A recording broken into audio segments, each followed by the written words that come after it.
Welcome to Stuff You Should Know, a production of iHeartRadio.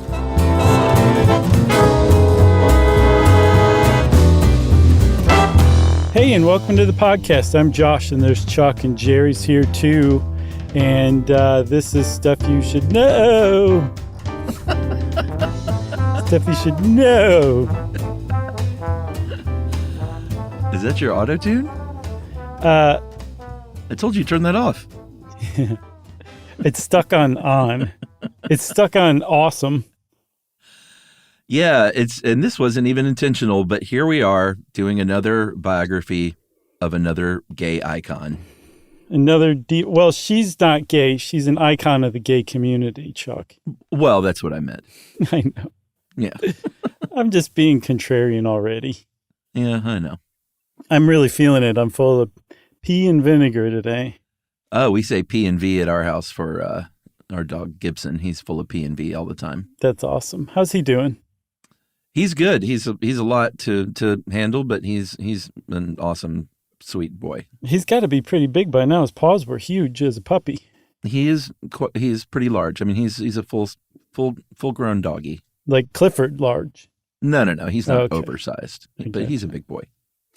Well, shout out to Gibson and shout out to Cher, who we're doing an entire episode on right now, as you said. Do you mean Sherilyn Sarkisian? Yes, I do.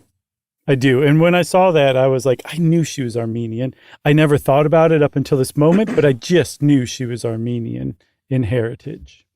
Yeah, well, I mean, I think one thing Cher sort of played with over the years was some kind of ambiguous ethnicity. That's one way you could put it, sure. But yeah, she's her father, John Paul Sarkisian, is Armenian. He was a horse breeder and a truck driver. Sure. Who had addiction troubles. Mm-hmm. So he got divorced from her mother before Cher was a year old, which would have been 1947 because Cher was born in El Centro, California in 1946. That's right. Oh, you're setting me up. I read, Chuck, that her mother, Georgia, and her father, John Paul, got married 2 more times. So they were married a total of 3 times. Yeah. And I think her mother, Georgia Holt, who was an actress, she was married like 8 times? 8 times from what I saw. Yeah, I think George's mom had her when she was 13 or something like that. And so they had Cher had a very interesting upbringing. And I had never seen it compared to mermaids, but it really strikes me from some of the interviews and articles I've read about her that her upbringing was a lot like Winona Ryder's upbringing in Mermaids. Which is a movie Cher was in case you're wondering why that was even brought up. But man, that movie is so good. I saw it for the first time just like last year, and it is a really good movie. Yeah, Cher is one of my favorite actors. When I look through her filmography, it's just like it's a murderer's row of great parts in great films. Yeah, for sure. And we'll talk about those. Apparently, as it turns out, she wanted to be a performer from a very young age. I saw something like 4. She saw Dumbo and was like, I'm going to be a performer like Dumbo. Yeah. And she actually kind of put her money where her mouth is. At age 11, I love precocious kids stories like this. She put on a production of Oklahoma and apparently could only get other girls to be in the show with her. So she just went ahead and played all the male parts herself. I know. That's a great story. And just a few years after that, Warren Beatty would be sleeping with her. Yeah, like just a few years when she was like 16 and he was 25, right? Yeah. What is it with powerful men in that? I mean, Warren Beatty had a long history of dating teenagers. Back when, I'm not going to say it was super cool to do that, but back when you could do that and get away with it without being, without having to kill jail or something, the guy who knows about it while he's in prison. Exactly. They very famously, she was driving in Hollywood when she was 16. He almost hit her with the car. And she got out and was like, "Are you crazy?" And she was like, "Oh my God, you're Warren Beatty." And he was like, "Why don't you come back to my place and have dinner?" And that's what happened. She came home at 2 a.m. Her parents were not thrilled, but apparently Warren is very charming and called up Georgia Holt, called up her mom and made his case. And she was like, "Okay, date date my 16-year-old. I know. That was back then when you could just pick up the phone and be like, come on. Right. Exactly. So Cher dropped out of high school. Not a lot of great performing opportunities while you're in high school. So she dropped out and she tried to make it in showbiz. And initially she wanted to be an actor. But she met another guy who would have a much bigger impact on her life than even Warren Beatty, a guy named Salvatore Bono, better known as Sonny Bono. He was 12 years older than her rather than just the traditional 9 that Warren Beatty had established. The traditional 9. And she was 16, 17, something like that when they met in Los Angeles. And both of them swear that their relationship was platonic at first, that she had moved into a group home with some other women, and apparently that housing opportunity fell through or ran out, and she met Sonny Bono, and he's like, why don't you move in with me and clean my house? And that's supposedly how it was at first. And then, of course, it did not last very long, and they got married within 2 years, I think, although it wasn't legal for another 7 years. 5 years. 5 is just as good an estimate as 7. Yeah, she was 18 when they got sort of fake married in 1964. They did have a ceremony, but it wasn't a legal wedding. And it became legal, like you said, in 1969. And Sonny was working for music impresario Phil Spector at the time, who was like, hey, this kid you got has got an outstanding voice. I also love Cher's voice, by the way. And she started singing backup for Phil Spector on like some really big songs, like You've Lost That Lovin' Feelin' by the Righteous Brothers and Be My Baby by the Ronettes. Yeah. So in 2 years, she's met Warren Beatty and dated him, met Sonny Bono, moved in with him, and is singing backup on Phil Spector songs by age 17. Like, stuff just started happening for her really quickly. And from that point on, things started happening very quickly because Sonny Bono was making things happen. Like you said, he was working for Phil Spector. And so I guess he and Phil were both like, this, she needs like her own career. Apparently there's an anecdote where when she was singing backup on some of those songs, Phil Spector kept telling her to like back up further and further away from the mic because she was overpowering the other backup singers. So it was very clear that she needed her own, to go out on her own, although apparently Phil Spector opposed it at first. Sonny Bono was like, no, we're going to take this girl to really great places, and we're going to do it by giving her the pseudonym Bonnie Jo Mason. Yeah, that's right. Her first single was released. It was called Ringo, I Love You, as Bonnie Jo Mason. Not a great song. And, you know, Cher has that low, I guess, is it an alto? Yeah, it sounds like this. If I could turn back time. I meant to look up what her voice technically is, but it's maybe baritone. I don't know. But it's that low kind of, she's got this great, fantastic, powerful low voice. And apparently there were some radio stations that thought it was a man singing and it was a love song to Ringo Starr. So they refused to play it in some markets. But she was like, you know, it's not a very good song. Not a big deal. But very shortly thereafter in 1964 would sign with Imperial Records, which was an imprint of Liberty Records. And had her first really big hit in 65 with a cover of Bob Dylan's amazing song, All I Really Want to Do. Is roller skate, in parentheses. She did a great version, too. It's I love the production style and the recording quality of those, of like the mid-60s and earlier. It's really good. Yeah, for sure. So she hit like number 15 on the Billboard charts with that single, that cover of Dylan. That's pretty... I mean, seriously, think about this. She just is like, I'm going to go make it on my own. And then it just happened. I'm really impressed by how condensed like her first series of like big exposures were, you know? Yeah. And so in addition to her performing her carrying out, I guess, her solo career, she also was performing with Sonny too, as they would become very famous together performing. But at first they went under the name Caesar and Cleo, apparently as an homage to Sonny's haircut at the time, which she said was somewhere between Caesar's and Napoleon's hair. I don't know what Napoleon's hair looked like. He had like that big old hat he liked to wear. Yeah, but I always had that hat. Cleo was a nod to her ambiguous ethnic looks. People said like you look like a more glamorous Cleopatra. So that's what they went with, and they scuttled that pretty quick. Yeah, I mean, she kind of played that up too. That's when she was wearing the dark mascara with sort of the cattails coming off the side, and just super, super cool looking, like very tan. And she had that beautiful long black hair.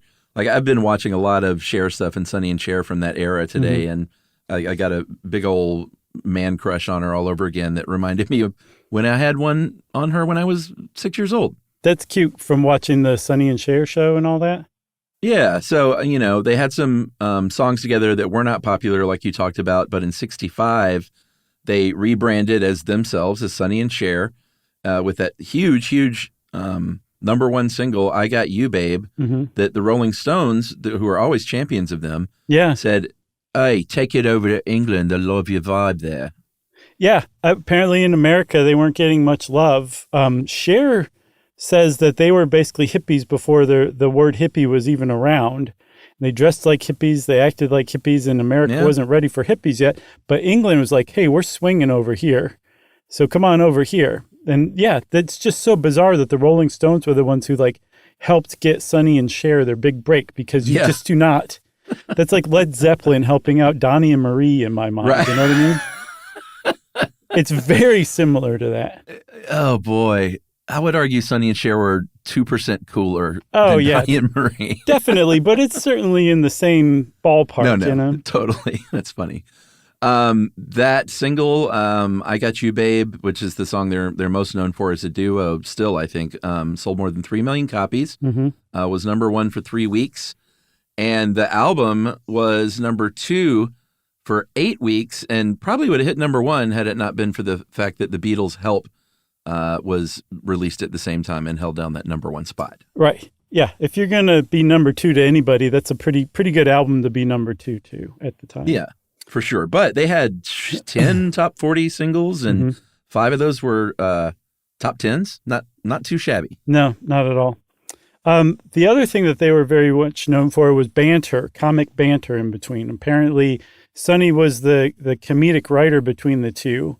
But Cher said in her eulogy of Sonny Bono when he died from a skiing accident in 1998 that he, like, people just kind of saw Sonny Bono, especially during their early careers, like the butt of the jokes. He's like the dipwad, I guess, is a technical way to put it. But that he knew that's what made the most sense with their duo. It made sense for her to be the sharper, more sardonic, smarter one, and him to be the butt of the jokes. But she's like, the big joke was he was the one writing the jokes, so he kind of had the last laugh in that sense.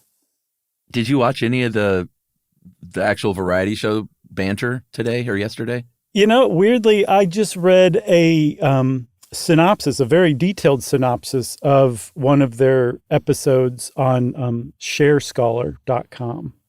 Yeah, I encourage you to check it out, and anyone out there who's like, what was their chemistry like? Because it's really good stuff. I mean, I watched the second iteration of their show that was out later on, which we'll get to in a sec, but they're just so funny together, and you could tell they're having a good time, and while it is scripted, it comes across as very natural, and it feels like and they may have been improvising some of it, but it was they just had fantastic chemistry, and she would make short jokes because he was 5'5", and she seemed giant compared to him, but she was only 5'7", but I think they put her in heels and stuff like that, and he would make jokes about her prominent nose, and but she usually got the best of him, but it was a very cute pairing together. Yeah. Kind of a cute historic comedy pairing. Yeah, all you had to do is put them on TV and let them do their thing, and people would fall in love with them.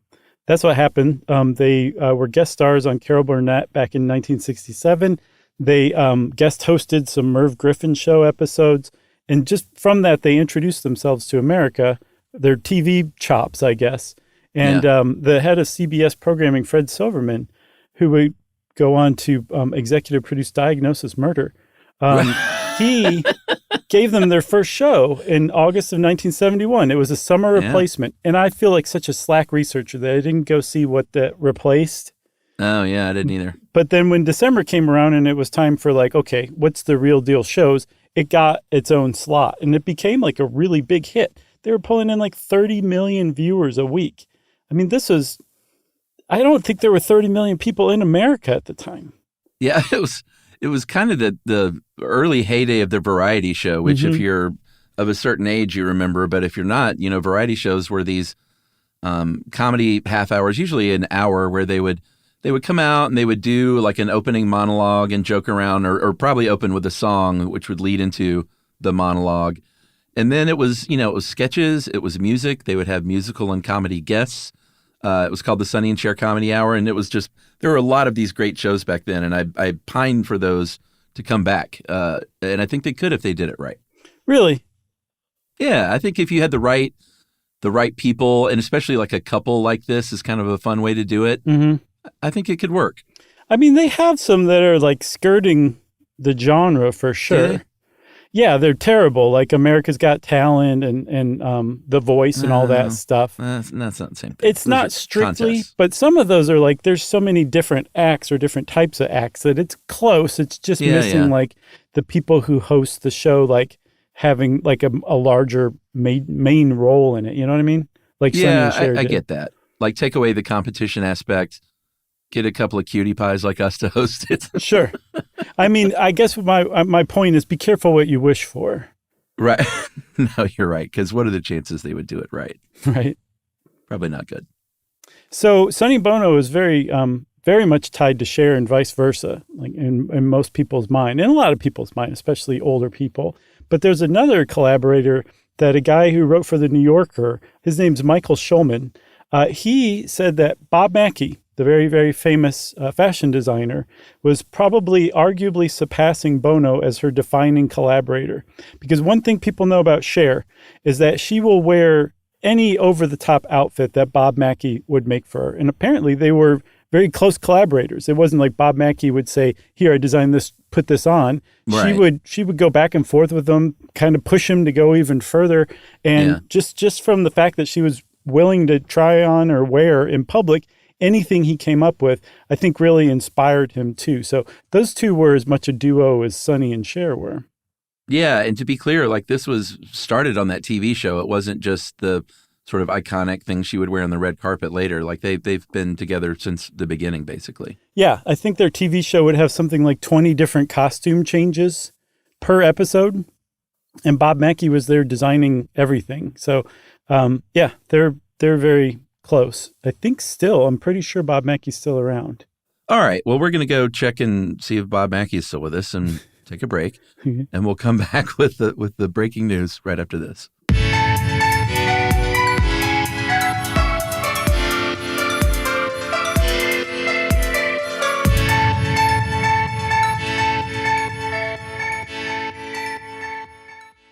We learned so much stuff from Josh and Chuck. Stuff you should know. All right, Chuck, so lay it on everybody. Is Bob Mackie, known as the Sultan of Sequins, still alive? I'm glad to say, sir, that he is. He's was born in 1940, so Bob Mackie is 84 years young. Very nice. Still going. Okay, so back to Sonny again. Sonny's spirit is out there like, okay, that's enough about Bob Mackie. Let's get back to me. Right. Okay, so should I take over from here? Yeah, do right, Sonny's bidding. They had their very popular TV show. Romantically, with their marriage, things weren't as successful.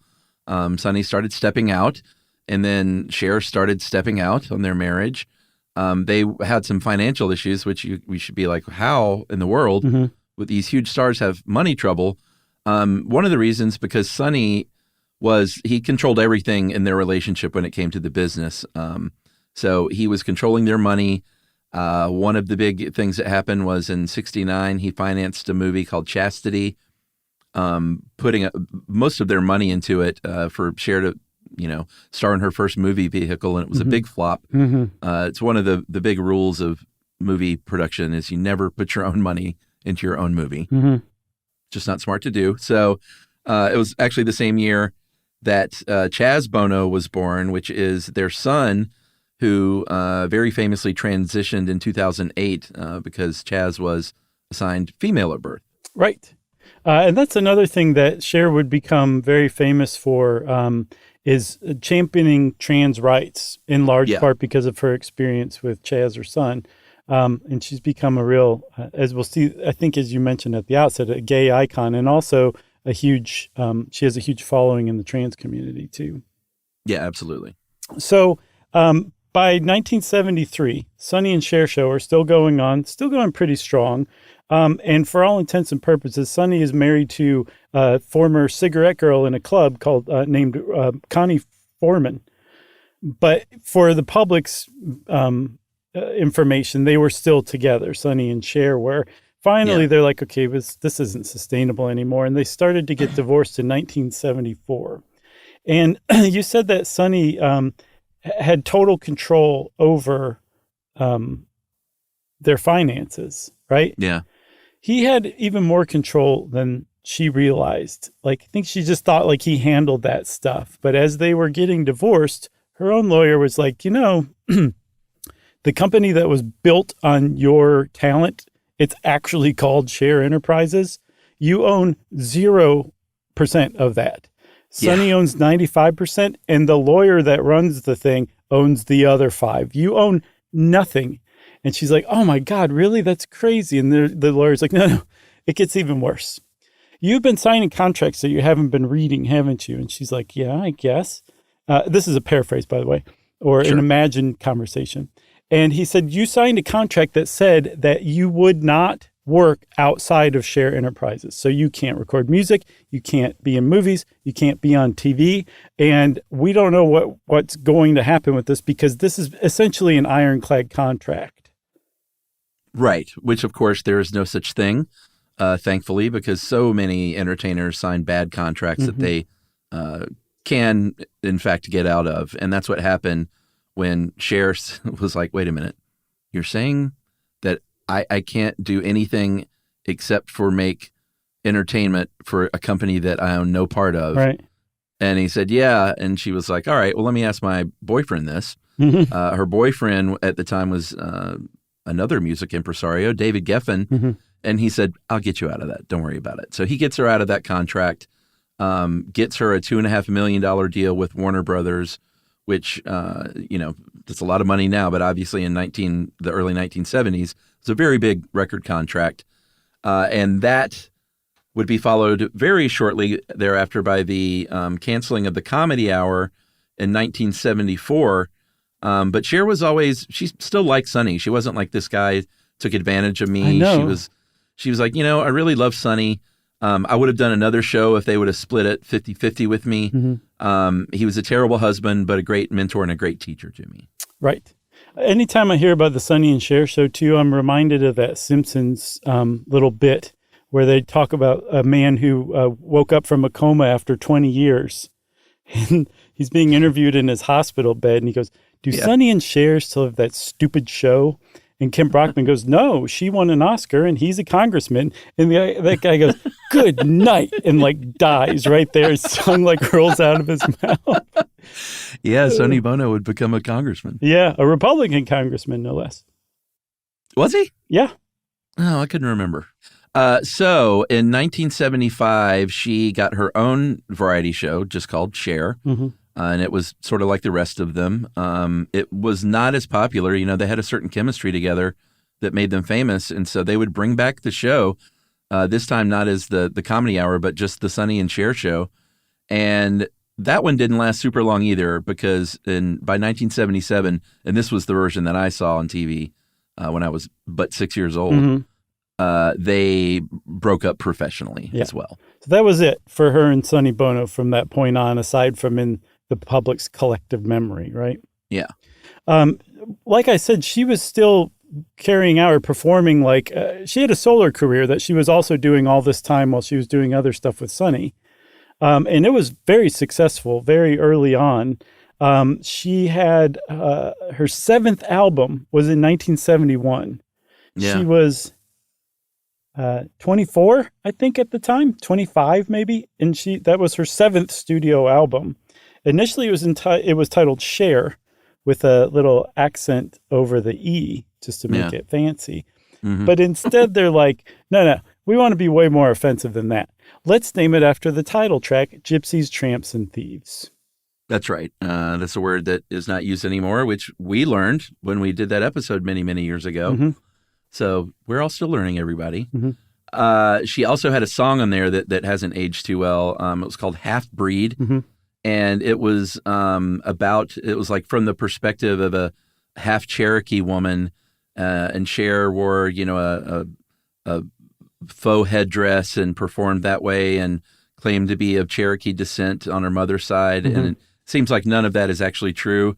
And I'm sure that stuff Cher is not puts at the top of her CV these days. No, but interestingly, she still rocked a headdress in her Vegas residency in the 21st century. Did she really? Yeah, when she would do a medley of her hits for that song, she would wear a headdress still. So she's still doing Half Breed? Yeah. All right. Yeah. So I read that somewhere. I didn't see it with my own eyes or anything. Well, maybe that is at the top of her CV then. So it was about this time. Can you imagine that's the number one thing she lists out of her entire career? So about this time, early 70s, she starts becoming known for like really wearing just totally revealing clothing.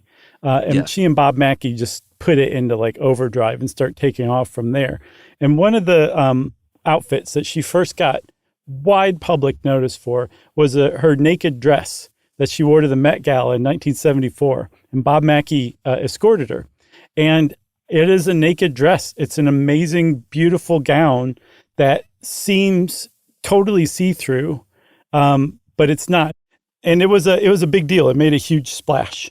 Yeah, and if you can't go to the Met Gala these days and you can throw a rock and hit 5 naked dresses with that one throw. But that was I tried to find examples of anyone to pioneer that nude look in public before Cher, and I couldn't find any. So as far as I know, Mackie and Cher kind of put that well-worn look on the map.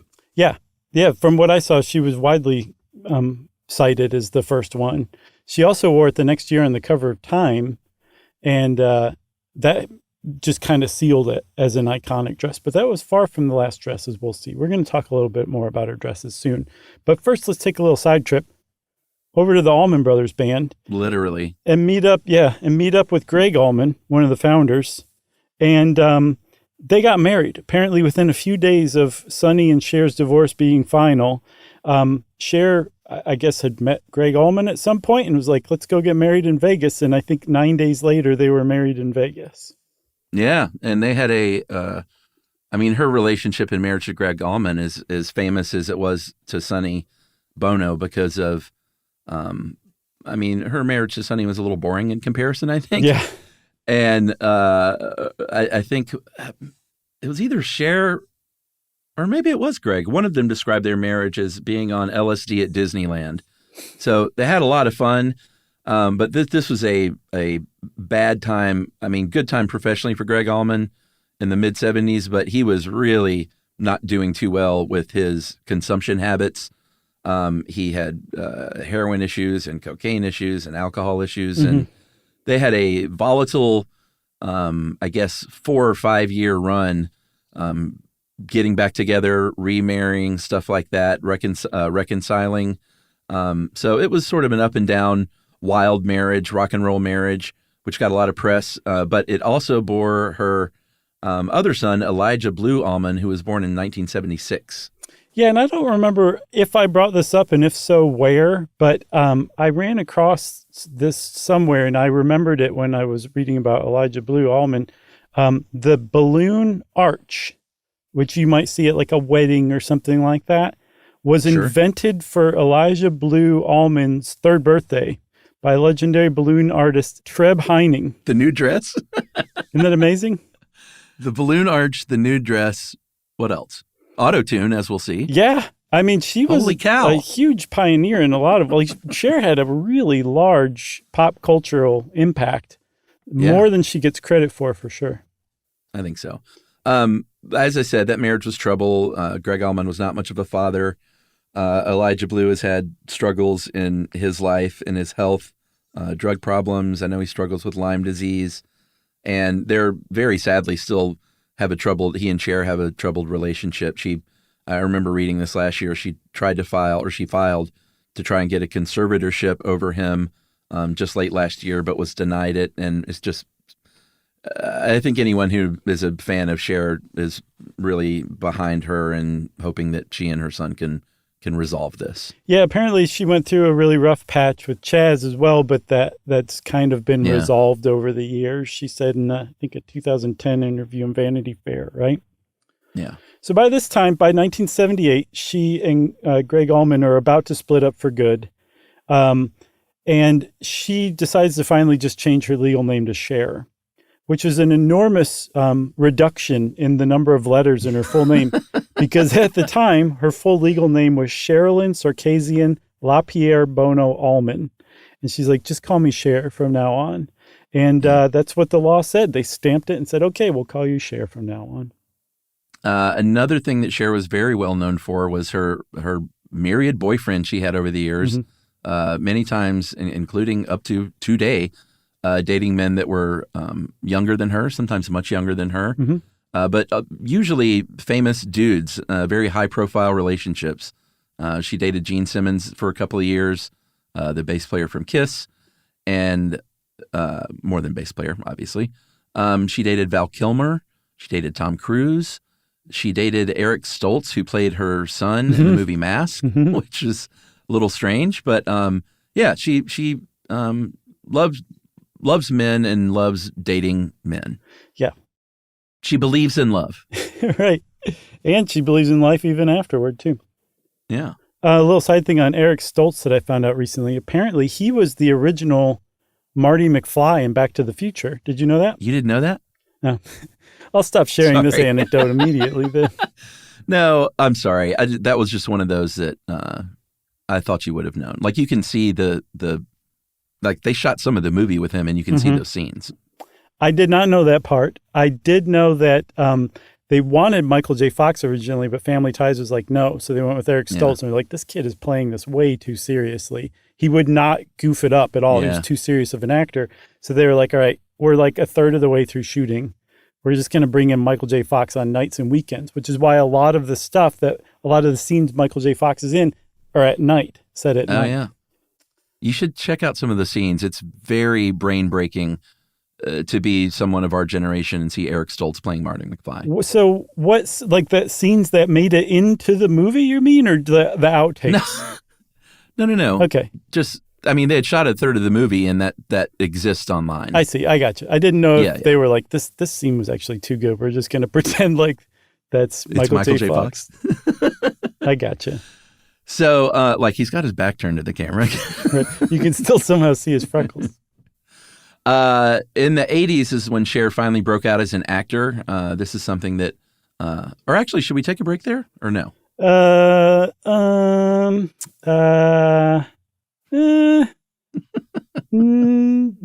we might as well. All right. We'll leave a cliffhanger, though, and when we come back, we'll learn to see if Cher ever acted again right after this.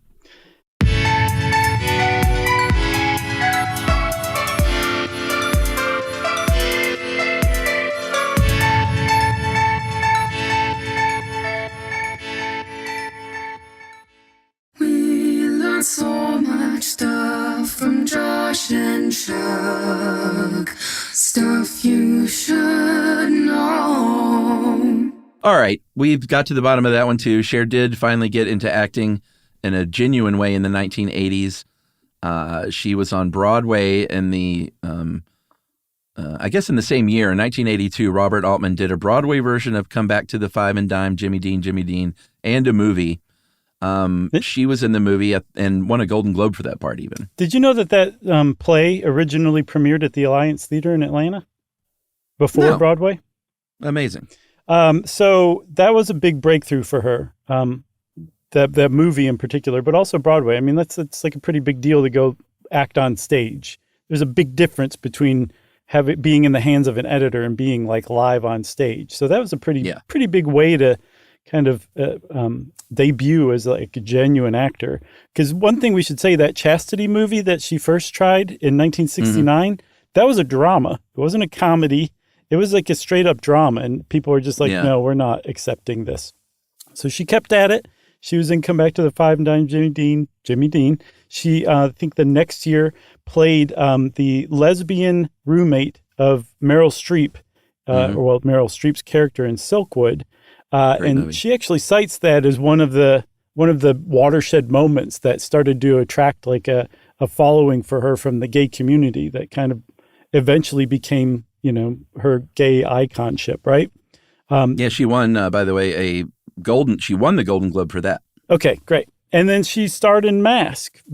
She was amazing in Mask. That movie was so good. If I remember correctly, I haven't seen it in a long time, but I just can't see that not being good. Like that part where he teaches his blind girlfriend, like what colors Laura are Dern. through touch. Yeah. What was that, Laura Dern? Uh-huh. Okay, so Cher is like his Eric Stoltz's protective biker mom. And just the whole movie is just so great. She does a really great job. And she won the Best Actress award at Cannes for her role in Mask. So she was expecting to at least be nominated for an Oscar for Best Actress. Yeah. Nothing. It was a snub, a straight up snub. Like Hollywood was sending a message to her like, nice try, but just stay out of the acting business. We've got this. We can't really take you seriously. Yeah, it was a big thumb in the eye. So Bob Mackie designed her famous revenge gown. Gown, which was it was the one where she had the big, huge plume of black feathers all over her head, kind of like a headdress. Or I guess it was a headdress, and just like, not a Native American kind of headdress. And it was basically like, hey, everybody, look at me. Yeah, not Don Amici, who would win. Who won? Don Amici, he won for Cocoon. She was presenting the Best Supporting Actor award. Oh, okay. I thought you meant won her award. No, she I think that was, Geraldine Page, maybe? In what? Well, I don't know if Cher got nominated or would have been nominated. I guess she would have been nominated for Best Actress, or would have been a Best Supporting for Mask? I think Best Actress. That's what she won in Cannes. Okay, so I think Geraldine Page won Best Actress. In what? Can't remember the name of the movie. What was it about? Can you give a brief synopsis? No, I can't remember. But that was also the same year of The Color Purple, so I think there were 3 or 4 actresses nominated in both categories for that. Gotcha. And Jessica Lange, it's always tough to say like, well, this person deserved it more than that person, but hey, that's how the Oscars go. Cher should have been nominated at least, but she would win the next year for Moonstruck, which is one of my favorite movies. I've never seen it. Oh man, you'd love it. Okay, I'll take your word for it. Vintage Nicolas Cage. Also, I wanted to mention too, in case anyone is curious, I did. I rewatched Masked. What is wrong with me? I don't know. I'm just saying everything's slightly wrong. Wasn't Masked Jim Carrey? James Carrey. That was The Mask. Okay, gotcha. So what's Masked? Yeah. There is no such thing. Gotcha. There probably is, but Mask I rewatched a few years ago because that was a movie crush movie. It was Tig Notaro's pick. Oh, nice. I don't blame Tig for that at all. Yeah, so it was fun to go back and rewatch that because that was an HBO special for me. I watched it quite a few times back in the day. So did it hold up? Yeah, really good movie. Great. So the 80s were like really kind of big for Cher. And remember, she like made her debut and was releasing hits and had a hit TV show in the early 70s, not even mid 70s. By the mid 80s and late 80s, it was like she had a brand new career. She'd won an Oscar. She won a Best Actress at Cannes. She was becoming an acclaimed actress. And then she starts releasing albums again. In 2 albums in 2 years, or 3 years, 1987 and 1989. And the 1989 one, Heart of Stone, that went triple platinum. And the reason, one of the big reasons that went triple platinum was for her If I Could Turn Back Time song. Yeah, I've been singing that all day and I didn't even watch it. Just from reading those words, right. It's been stuck in my head. I've got the thing I've been doing the whole time with that, If I Could Turn Back Time. It's I saw Jack do it on Will and Grace when she did a cameo on it, and he thought she was like a drag queen, but it was the real Cher, and he was telling her how to do it right, and she slaps him and says, "Snap out of it."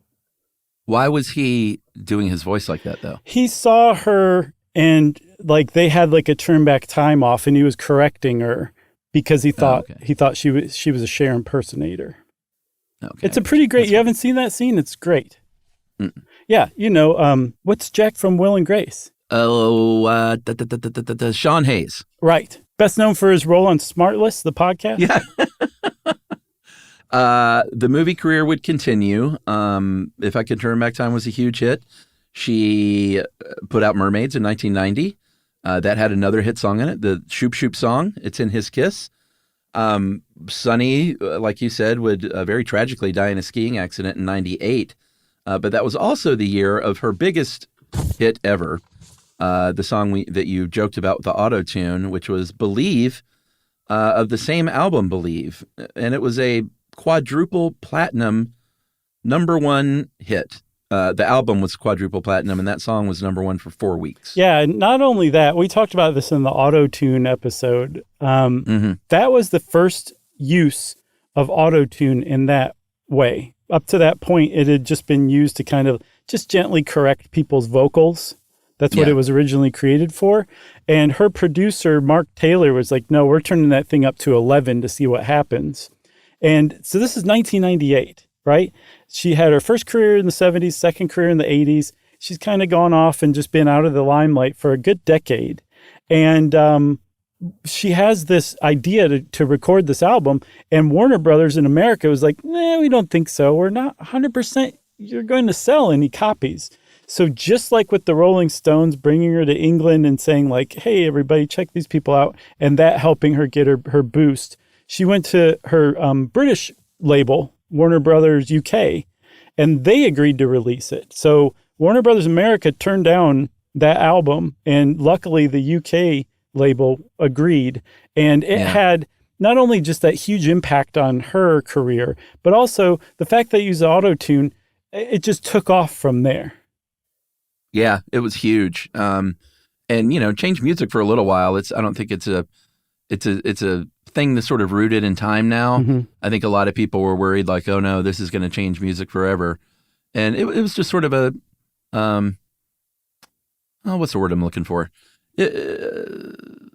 Just a music trick that was fashionable for a little while, I guess. Yeah, a long while, I would say. I mean, this is like people still use that stuff, and not just in rap anymore, right? And it's been a quarter century that people have been doing that. Is it still a thing? Yeah. Yes, it is still a thing. It's becoming, like you said, less and less and less. I think everybody's like, we got to come up with something besides trap music now, because it's just been done too long, too many times. But I saw an interview with Cher, who said Jay-Z once came up to her and thanked her. He said, a lot of my friends who don't have very good voices have careers thanks to you and auto-tune. So I think that's a reason why it stuck around for a quarter century, because it lets producers say like, hey, you're terrible at this. We can make that right. Just go out there and be the image that we want to see. Yeah. Well, one word you've said a few times in describing that is decades. And I'm not talking about her perfume, but her perfume is named Decades because the coolest fact about Cher probably is that she's the only solo artist in music history to have hits in 7 different decades, which is just unbelievable. And it's something, I mean, that's why she called her perfume that, because it's something she's really proud of is her staying power. I know she's been asked in interviews about who these days, is it Lady Gaga or who's the next Cher or who's comparable to you? And she wasn't being like, nobody, honey.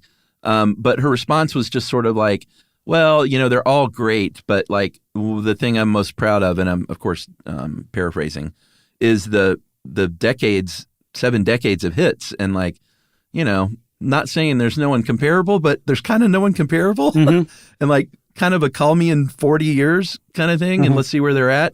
And not, again, she wasn't being a jerk. She's just being very matter of fact about what a big accomplishment that is for her. And I don't blame her. For sure.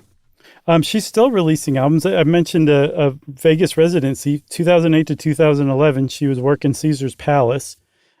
She released an album in 2013. It was a dance album. I think the whole thing was a dance album that kind of made it different from all the rest of her albums. She released a Christmas album last year. I didn't know that. I got to hear that. It's unlistenable. At no. least the single is. It's bad, man. DJ play a Christmas song. It's not. I don't like it, and I like Cher and I like her work, but I'm not a fan of that song. And you like Christmas music? It does. Yes, I think that's why I don't like that song. But yeah, it's odd. It's definitely worth listening to, but I don't think you're going to make it through the whole thing. Okay, through that whole song.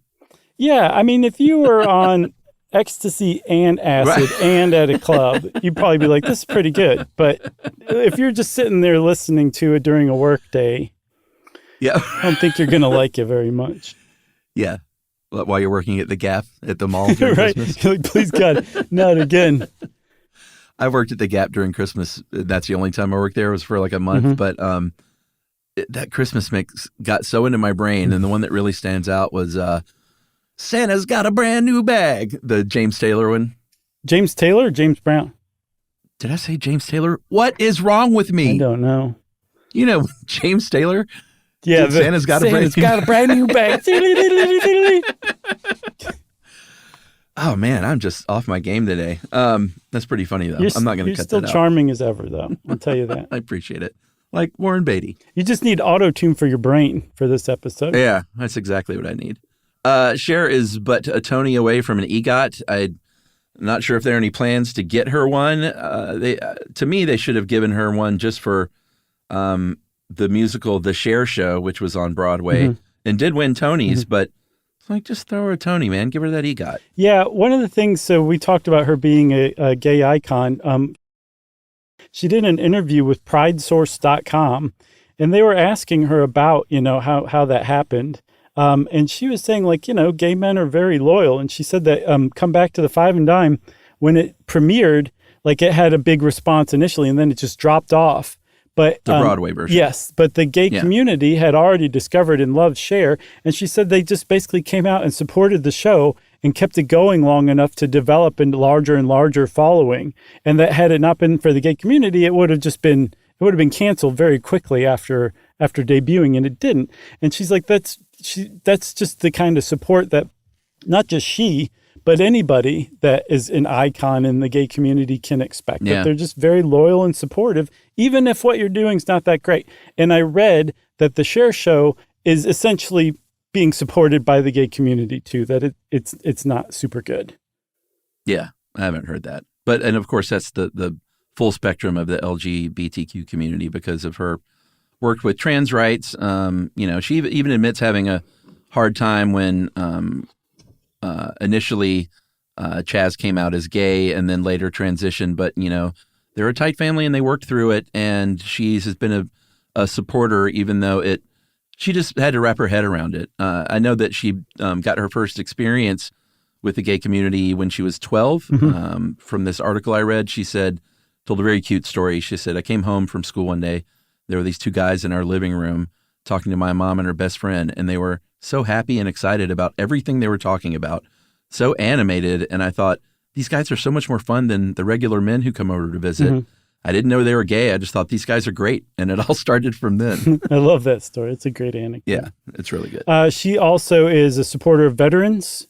She's called into C-SPAN at least 2 times to promote her help for, I think, with inserts into helmets for soldiers in the Iraq War. And she co-founded a charity called Free the Wild that relocates captive zoo animals to like actual good habitats. That's awesome. Yeah.